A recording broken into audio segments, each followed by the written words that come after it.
வணக்கம். வாத்தியார் எம்ஜிஆர் என்ற நமது யூடியூப் சேனல் மூலம் உங்களோடு பல்வேறு கருத்துக்களை பகிர்ந்து வந்துள்ளேன். தினம் இந்திய திருநாட்டில் எந்த ஒரு மாநிலமும் சிந்திக்காத, ஏன் நினைக்காத பல நல்ல சட்டங்களையும் திட்டங்களையும் உருவாக்கி தந்து முதன்மை மாநிலமாக இன்றைய தினம் தமிழக அரசு விளங்குகிறது என்று சொன்னால் அதற்கு முதற் காரணம் புரட்சித் தலைவர் பொன்மனச்செம்மல் எம்ஜிஆர் அவர்கள் துவங்கிய அனைத்திந்திய அண்ணா திராவிட முன்னேற்றக் கழகம்தான் காரணம் என்று சொன்னால் அதில் யாருக்கும் மாற்று கருத்து இருக்க முடியாது. இப்படி தமிழக மக்கள் நலன் சார்ந்து ஒவ்வொரு திட்டத்தையும் சட்டத்தையும் வடிவமைத்து அந்த சட்டங்களும் திட்டங்களும் தமிழ்நாட்டின் ஏழை எளிய அடித்தட்டு மக்களுக்கு முறையாக சென்று சேர்கின்ற வகையில் அந்த திட்டங்களையும் சட்டங்களையும் வடிவமைத்த அரசுதான் நமது அனைத்திந்திய அண்ணா திராவிட முன்னேற்றக் கழக அரசு. அந்த அடிப்படையிலே இன்றைக்கு நம் இதய தெய்வம் புரட்சித் தலைவர் பொன்மனச்செம்மல் எம்ஜிஆர் அவர்கள் முதல் அமைச்சராக இருந்த பொழுது ஒரு அற்புதமான மக்கள் நலன் சார்ந்து, மக்கள் சுகாதாரம் சார்ந்து ஒரு அருமையான திட்டத்தை வடிவமைத்து தந்தார். அந்த சட்டத்தை குறித்தும் அந்த திட்டத்தை குறித்தும் இன்று காண்போம். தமிழகத்தின் முதலமைச்சராக இதய தெய்வம் புரட்சித் தலைவர் எம்ஜிஆர் அவர்கள் 1977 பொறுப்பேற்றுக் கொண்ட பொழுது அன்றைய தினம் தமிழகத்தின் நிதிநிலை என்பது அவ்வளவு சீராகவும் அவ்வளவு சிறப்பாகவும் இல்லை. இருந்த போதிலும் மக்களுக்கான திட்டங்களை கொண்டு வருவதில் மிகவும் முனைப்பு காட்டியவர்தான் நம் இதய தெய்வம் புரட்சித் தலைவர் எம்ஜிஆர் அவர்கள். அப்படி இந்தியாவிலேயே முதல் முறையாக சுகாதாரத்துறையின் சார்பில் ஒரு அற்புதமான இலவச ஆம்புலன்ஸ் சேவை திட்டத்தை துவக்கி வைத்தவர் நம் இதய தெய்வம் புரட்சித் தலைவர் எம்ஜிஆர் அவர்கள் 1979 நவம்பர் மாதம் 5ஆம் நாள்.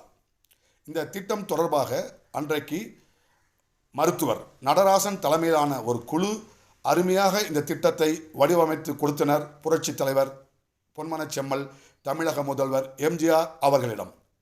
அப்படி அவர்கள் வடிவமைத்த அந்த இலவச ஆம்புலன்ஸ் சேவையை நிறைவேற்றுவதற்கு அன்றைக்கு இருந்த நிதி சிக்கல் காரணமாக அதை நிறைவேற்றுவதிலே இருந்த சில சங்கடங்களை, சவால்களை தமிழக முதலமைச்சராக இருந்த புரட்சித் தலைவர் எம்ஜிஆர் அவர்களிடம் எடுத்து கூறினார்கள் நிதித்துறை செயலாளரும் சுகாதாரத்துறை செயலாளர் அவர்களும்.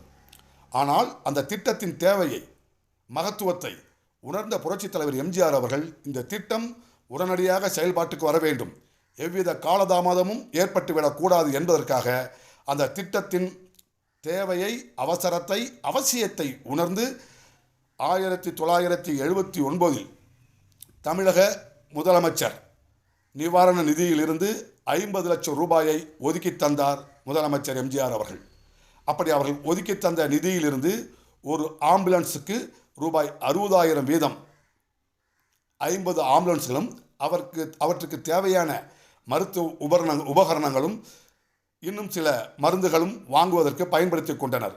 சரியாக ஓராண்டிற்குள் ஏறத்தாழ 140 ஆம்புலன்ஸ்கள் வாங்கப்பட்டு தமிழகம் முழுவதும் ஏழை எளிய மக்கள், அடித்தட்டு மக்கள் பயன்படுத்துகின்ற அந்த அரசு மருத்துவமனைகளில் இந்த இலவச ஆம்புலன்ஸ் சேவை திட்டத்தை மிகச் சிறப்பாக கொண்டு செயல்பாட்டிற்கு கொண்டு வந்து நல்லதொரு பெயரை மக்கள் மத்தியிலே பெற்றது அனைத்திந்திய அண்ணா திராவிட முன்னேற்றக் கழக அரசு. இப்படி எந்த ஒரு பொதுமக்களும் கோரிக்கை வைப்பதற்கு முன்பாகவே மக்களின் தேவை அறிந்து வாரி வழங்கியவர், நல்ல நல்ல திட்டங்களை வகுத்து தந்தவர்தான் இதய தெய்வம் புரட்சித் தலைவர் பொன்மனச்செம்மல் எம்ஜிஆர் அவர்கள். பிற தேவை அறிந்து ஊருக்கு வாரி கொடுப்பவர்கள் தெய்வத்தின் பிள்ளை அல்லவா என்ற புரட்சித் தலைவரின் பாடல் வரிகளுக்கு ஏற்ப புரட்சித் தலைவர் அவர்கள் தனது ஆட்சி காலத்தில் இப்படி பல்வேறு நலத்திட்டங்களை, இந்தியாவிற்கே முன்மாதிரியான திட்டங்களை செயல்படுத்தி காட்டினார் என்று சொன்னால் அதுதான் இதய தெய்வம் புரட்சித் தலைவர் பொன்மனச்செம்மல் எம்ஜிஆர் அவர்கள் ஏழை எளிய அடித்தட்டு மக்கள் மீது கொண்டிருந்த மாறா பற்றுக்கு இது ஒரு சிறந்த சான்றாக அமைகிறது.